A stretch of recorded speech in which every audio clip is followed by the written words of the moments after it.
Good afternoon, everybody. My name is Ray Kuhl. I'm CEO of PBSI Technology Solutions. So today we want to talk about how we need to prepare and what our options are in preparing for Windows 7 end of life, which is coming just 11 months from now. So thanks for joining. I want to mention the goal of today is to inform more and more when we, not just me at PBSI, but we look at our client base, we try to think, how can we make sure that folks are prepared? And this is one case where you don't want to be caught short in planning on the Windows 7 end of life. So we'll talk about what our choices are, why, if some of you aren't using Windows 10 on any of your workstations yet, some of you are.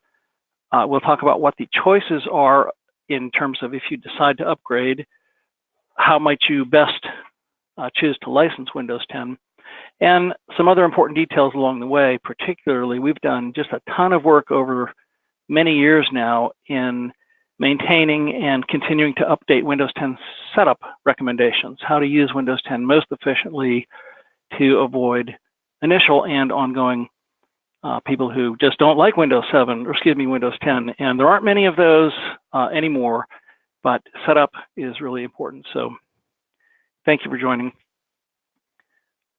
Many of you, thank you very much, have been clients and friends of PBSI, in some cases for decades. Thank you. But many of you know us very well, and your support is very much appreciated. Some of you, this is your first exposure to PBSI. Our role in the world is a technology service provider for clients in all kinds of businesses, healthcare business, nonprofits in Ohio, Kentucky, and Indiana. I'm very blessed as CEO to be able to say that the great majority of our staff are very, very experienced people. Knowledge helps clients. You've heard me say that before, but that's just a key understanding for me as CEO. And our role is increasingly in security, but in IT, and that includes the setup and maintenance of PCs. We help clients with anything related to technology.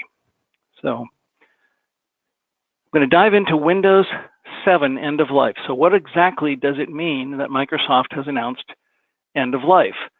So you may not know, Microsoft ended mainstream support for Windows 7 in 2015. So quite a long time ago. The announced ending of extended support, which comes next January, means no more security patches, no more bug fixes, no more support available from Microsoft.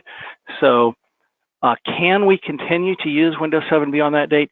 Yes, just understand what it really means. So security, the world is very dangerous, and my comments here are not about selling products or services. My comments are coming from an understanding of regular information that we're exposed to with clients being hacked and different kinds of attacks, and increasingly more and more spear phishing and receiving emails that purport to be and seem to be people from within our own organizations. The attacks just get more and more aggressive, and they change all the time. So come January 2020, hackers who I would suspect are eagerly awaiting that date will now have an environment where they can attack and no longer having a defender. Today you have a defender, you have many defenders, PBSI among that for those of you who use us for security services. Next January, your main defender as far as Windows security is retiring. Somebody asked in the upfront questions, what are the chances that Microsoft might extend the end of life? I don't pretend to be an insider in Microsoft's boardroom, but we've never seen that happen. So I think that chance is about zero. So I ask myself, why is it that we continue to see weekly or monthly security patch updates for Windows 7? And the answer is because hackers continue to exploit and uncover areas where Windows 7 is exploitable. One of the main reasons initially Microsoft stated for the development and deployment of Windows 8 and Windows 10 was in fact and remains security. There were some inherently unfixable problems in Windows 7 that required a redo, particularly of the boot up process. So just beware I can tell you at PBSI, we will not have any Windows 7 devices still in use as of next January.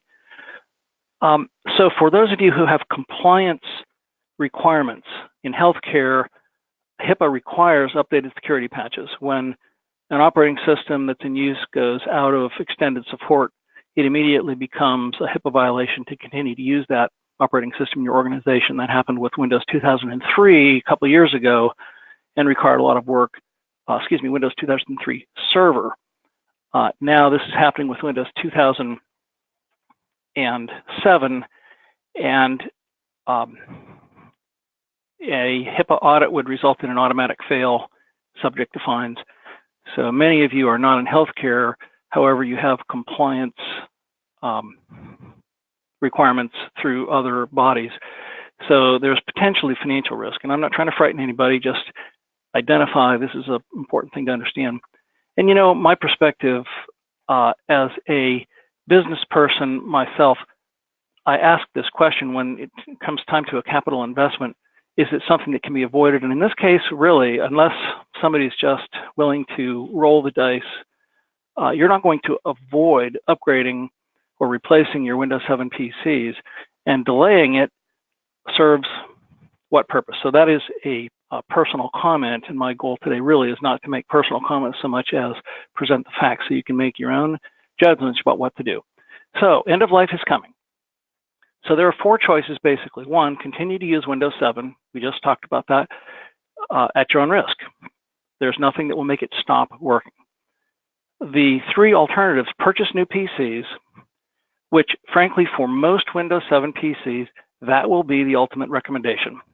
The trade-off of upgrading a PC when it comes to adding RAM or upgrading a hard drive, putting new wine in old wineskins, it's marginally less expensive to upgrade. And in some cases, it will make sense to do that.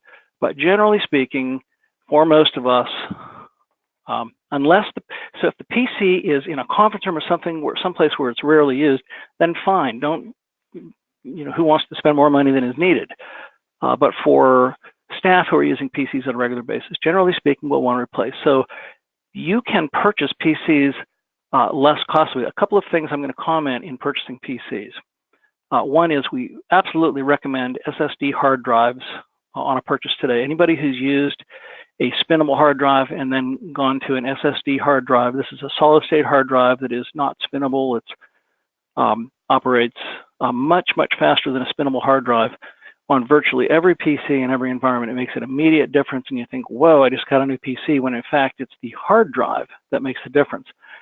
Upgrading an old PC to an SSD hard drive and putting RAM in it, you can do it, and you might end up saving $100, $200, $300, but if you're going to buy a new PC, personal recommendation, invest the extra $100, $200, $300, depends on which PC and which configuration, to have an SSD hard drive in it. So 8 gigabytes is the standard configuration for every PC. For most of us, 8 gigabytes is fine. Many people today go to 16 gigabytes. I see no reason. Our standard for a new PC for any client who asks is an i5 processor with 8 gigabytes of RAM and an SSD hard drive. So another thing about buying PCs, you can use an existing monitor. So for many of us, the monitors in place are just fine, but be aware that old monitors can't, if it has a VGA port, it won't connect. There is no VGA port on most new PCs. Simple solution, there's a $15 to $25 cable that's available to connect an old monitor. So you can use existing monitors 100% of the time if it's planned for. So option 3 and 4 both involve upgrading existing PCs that use Windows 7. So the cost, if you buy this from Microsoft, $199. So we can purchase this on the internet at different prices. So frequently we can get this less expensively. We pass on cost savings to clients, but $199 is what Microsoft charges to upgrade a Windows 7 or 8 PC to Windows 10 Professional. So when you figure you're going to upgrade, you will want to upgrade to at least 8 gigabytes of RAM. If you have less, then figure including labor and RAM and a Windows 10 upgrade, you're going to spend $300 to $400. So potentially half the cost to upgrade compared to replace, and it's a judgment call, and I'll leave it at that. It's a reasonable choice, either of these choices. So option 4 is something that's new. So I won't say brand new. This has been around for some months now, but most people have never heard of Microsoft 365. And I'm going to give more information about this in just a minute. Microsoft 365, this is very confusing to most of us, is different than Office 365. They both come from Microsoft. Office 365 is Word, Excel, PowerPoint, Outlook, the apps you're familiar with. Microsoft 365 includes Office, but it also includes Windows 10 and some security features. So the two choices this will mean for most of us, if you have a Windows PC and you're using Microsoft Office, you'll spend another $5.50 a month to upgrade to Microsoft 365. So instead of purchasing a copy of Windows 10 one time, purchase a subscription.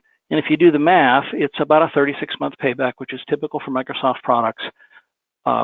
Many of us financially are not fans of recurring fee software subscriptions, but I've come to personally see, and as an organization at PBSI, we have seen that there are real benefits to continued upgrades and security protections and features that come along with the subscription service. And so I'm actually an advocate for Office 365. And if it makes sense, if you otherwise would end up purchasing a copy of Windows 10, then I would be an advocate for Microsoft 365 as well. So for somebody who's not using Office 365 today, Microsoft 365 is $20 a month.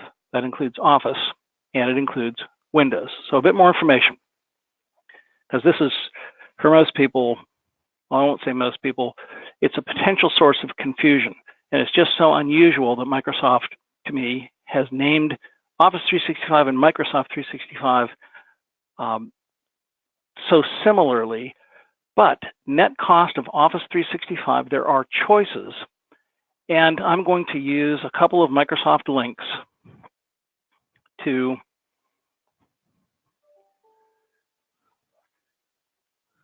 speak right from the horse's mouth. This is a Microsoft page that identifies some choices for Microsoft Office 365. On this particular screen, it shows $4 a month. This is email. This is Exchange Online that replaces an Exchange server, and here's Business Premium at $12.50 that includes both. So where am I coming from? When I think of the cost of replacing Microsoft Office, I think $4 a month puts our email in the cloud and has some security benefits. Another $8.50, that's the total cost of Microsoft Office that includes Exchange Online. That's what I think of as the premium choice. So there are other choices, and I won't go into the excruciating details, but Business Premium is the choice for most of us who are ready to upgrade our Microsoft Office. We hardly ever sell a purchased copy of Microsoft Office anymore, and that's because it's just a good recommendation. So one other thing that I'm going to demonstrate here briefly in a bit, there's an option that has been released by Microsoft fairly recently, and to me this is the preeminent reason that anyone would use Office 365, and that is called Advanced Threat Protection. And I don't want to overly confuse, but Microsoft offers 3 different versions of Advanced Threat Protection. Now that might seem ridiculous, and it requires some understanding. We spent a bunch of time understanding Microsoft licensing, but Advanced Threat Protection for $2 a month is the best security protection that has been created in the history of the security industry for eliminating risk associated with clicks on incoming email links or attachments. For $2 a month, you basically are assured no more ransomware, because if somebody clicks on a link, it is exploded in a sandbox in the cloud before it ever gets to your inbox. So instead of delivering what would have otherwise been ransomware or malware, you are delivered a message that says, "Oop, that was a bad choice. That link you just clicked was a malicious link, or that attachment had malicious content." So I think of the cost of Business Premium, Microsoft Office Business Premium, as $14.50 a month, the basic license plus this security protection. I will never recommend anybody use Office 365 without this $2 add-on. It's just so useful. Okay, so if that's the baseline for Microsoft Office, Now, we talk about Microsoft 365. That includes Office. So here's our $12.50 a month. It includes some additional security features. I'm going to call that $4.50 a month. Microsoft sells it separately for $8.74, meaning that as far as Microsoft's concerned, their pricing says you get Windows 10 included. You have an ongoing subscription to Windows 10, so you eliminate the upfront license fee. If you're upgrading a PC, this is where it might make sense to do this. And Microsoft 365, again, I'll use Microsoft's own link, shows in columnar fashion the difference between Business Premium and Microsoft 365.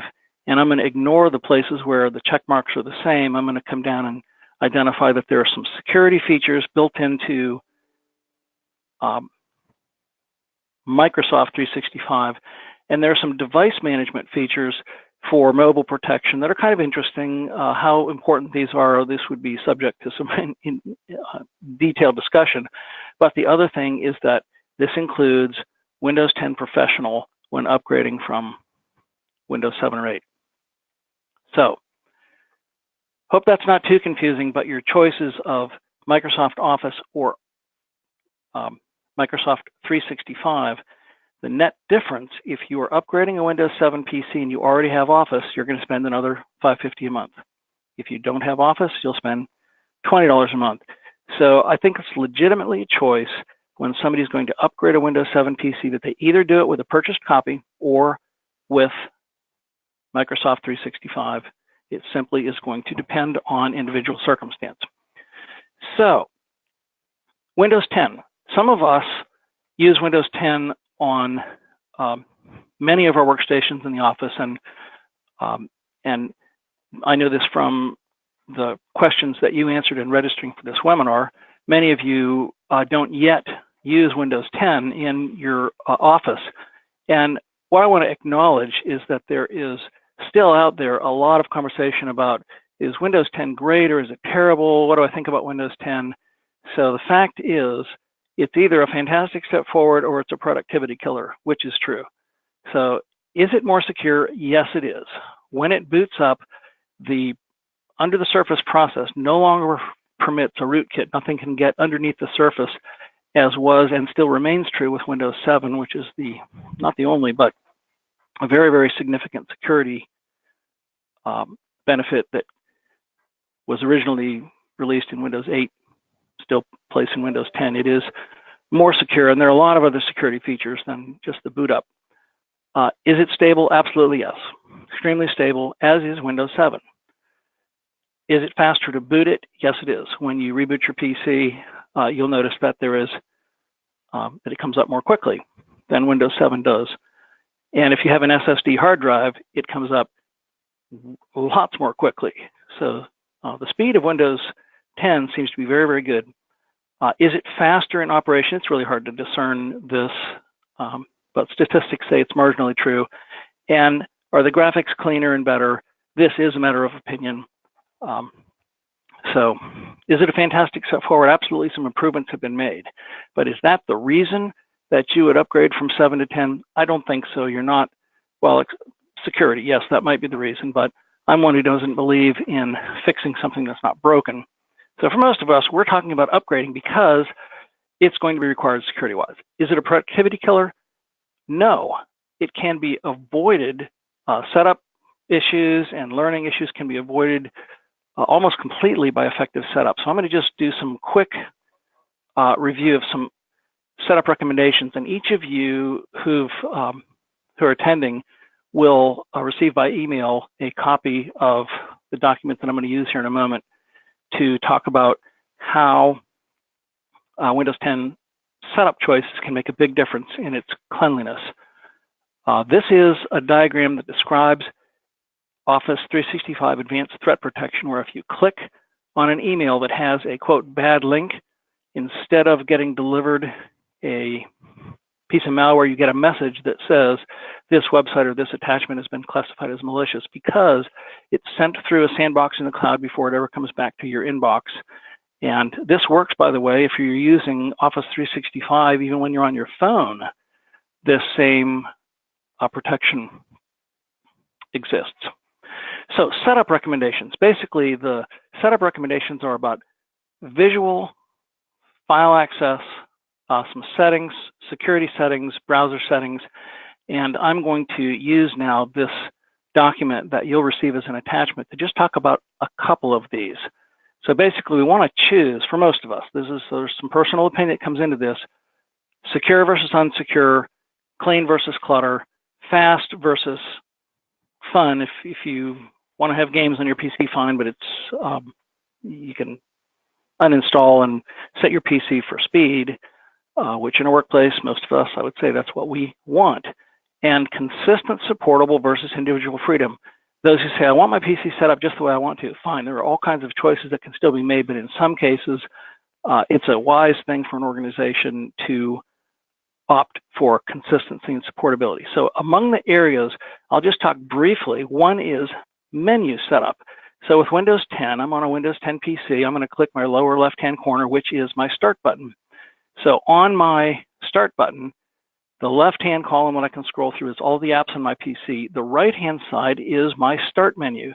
So among recommendations I like to make is first turn off something called live tile. When you see this kind of thing going on, I do not have my PC set this way, except for I did it this morning in order to demonstrate this. When you see this going on, it's taking cycles on my PC to update the weather. Well, I don't really need that. When I want to click on weather, I can do that. So I'm going to choose this option that says turn live tile off. And now there's nothing that's being updated. So another thing that, again, this is a preference thing, but I want to resize this and make all of these the same. This is for visual simplicity for me, because when you first get a Windows 10 PC, there are some big ones, there are some small ones, there are things flashing all over the place. I just turn it all off, make them the same size, and this is the menu of things that I typically use. So Start menu, there's an important setting that we want to turn full screen off. One of the main complaints with Windows 8 was that when you clicked your Start button, it filled your entire screen, and it was confusing. So now the amount of space on your menu that your Start button takes is up to you. You can change its size, you can rearrange how many icons and which ones are there. So generally speaking, you want just the common things used on your Start menu, because when your experience of touching the Start menu is clean and simple, then life seems a bit more organized and simple. So one of the things that I think is real important is taskbar. So on my taskbar, I have apps set that I use frequently. So right now I have my, these are active applications, but here's my password manager, here's my screen capture, here's my file explorer. Basically for me, my taskbar is my primary menu. So I don't even go to my left-hand corner. I execute my common apps by clicking on the icon in the taskbar. So it's just, to me, it saves a step, it's simple, and it's quite straightforward to do. If I want to add something to my taskbar, I'd come over here and I'd say, I want to add Dropbox, which I want to pin it to my taskbar, and now Dropbox shows up, so it's a menu option here. So I'm going to undo that. It's very simple, just for efficiency. These are just some choices. So I'm not going to go through all of these, but set your menu and your taskbar so that they allow you to operate efficiently. I'm also a big believer in File Explorer and some intentional setup here. So I use File Explorer more than any other app, and so one thing that's different from Windows 7 to 10, there used to be something called Favorites in Windows 7. Now it's called Quick Access. So it's different, but it can work the same way. And the way I use it is I set up some common paths, and I've named them so I can go to any section I wish to in PBSI, and with one click, I'm inside of that area. So there's a description in the document you'll receive that identifies how to actually do this. And to me, it saves just a bunch of time. And then also your OneDrive is available, your Google Drive is available. You can have everything available from one place, no matter where files are stored. Set it up so that it's accessed from the taskbar, and this is in this quick access setup. So I'm not going to go through others, but I'll just identify. So some of the other recommendations for setting are colors and screensavers, and we have power setting recommendations. There are sleep mode recommendations. If you have a mouse or a touchpad, if you're on a laptop, there's some additional recommendations. Network and security settings and Wi-Fi settings. These are things that they wouldn't be on this list if they came this way by default. So among the more important things that I'll mention is under the Settings app, there's a submenu called Update and Security. You want to set your windows to update automatically, but also you want to set privacy off. So many of us don't know this, whoever goes into their Settings app, but when we first go into our Settings app and we look at privacy, these first two items are turned on by default. Let apps use your advertising ID to make content more interesting, and let websites provide local information. Set those to yes if you wish to, but you're asking opinion for more issues. It's very simple to change it, but change it I would as a recommendation. So that's enough of settings information, but know that you'll receive all of those recommendations. So when it comes time to plan, what's the process? Hire a professional, do it yourself. I am most happy if every PBSI client does this upgrade yourself. We're happy to give you information to make it simple. We just know that the process sometimes of an upgrade of a Windows 7 PC, which sometimes came from a Windows XP upgrade to a Windows 7, there can be pre-existing things on any PC that might cause issues, and experience says either be prepared for some surprises if you do it yourself, or have somebody do it who's done this a bunch of times, because upgrades can produce unexpected results, frustration, and productivity loss. So you have your controller or office manager or CEO doing Windows setup might not be the most productive use of time. Again, personal opinion. If you do it yourself, plan in advance. So there's an upgrade advisor for if you're coming from Windows 7 or 8 that goes through some elements that will help you plan. Make sure your PC is backed up. And then there are some resources, tips before installing Windows 10, what to do if setup fails, and then there are some specific choices depending on what operating system you're coming from. And always know that if the upgrade takes place, there's always a fallback where you can uninstall back to whichever your previous Windows operating system was. So we're happy to help with these resources. So we're almost finished. In summary, what should I do about Windows 7? Plan ahead is my main comment here. The reason we're having this information presented now, we'll probably do this later on in the year again for folks who aren't quite as proactive minded, is just plan. There's budgeting, there's productivity issues. It's very difficult to make a clear recommendation about whether to upgrade or whether to replace. So I'll be as clear as I can. If you have a PC that has 2 GB of RAM or less, I would recommend replacing it. And my logic is this: it's been 10 years approximately since PCs were commonly sold with less than 4 GB of RAM. And that is simply a determiner that would tell you that PC is old enough that you're better off not putting $300 or $400 into that old wineskin. You're better off putting $700 or $800 or $1,000, with labor included, into replacing the PC. Personal opinion, but I wouldn't upgrade a unit with less than 2. If it has 4 GB, 4 GB is enough to run Windows 10 successfully. We have all kinds of staff at PBSI who do, and all kinds of clients. It just depends on what you need to do.